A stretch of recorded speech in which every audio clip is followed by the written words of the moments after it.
33 вработени од полициската станица во Кочани денеска се повикани на распит пред истражниот судија во Кочанскиот основен суд во улога на сведоци во врска со случаите за сега притворениот екс-командир на станицата Ванчо Тодоров и разрешениот негов заменик Санде Стојменов во рамките на акцијата Детонатор.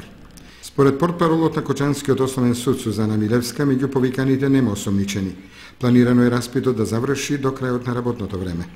Инаку Тодоров се товари за злоупотреба на службената положба и овластување како и изнуда. Функцијата прв полицаец во Кочани ја злоупотребил за уцени изнуда врз сограѓани за наводно решавање на сторени прекршоци од нивна страна, но и нудел пополнети тестови за возачки испит.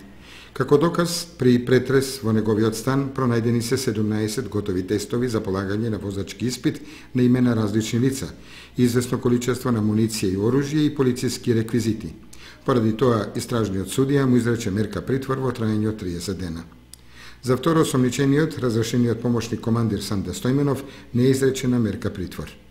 Акцијата Детонатор во изминатиот период разреши 13 полициски старешини, раководители, началници во 9 полициски станици од исто толку градови. Приведени се 14 лица од криминалната кочанска група. Полицијата откри повеќе објекти каде имало нелегално коцкање, запленување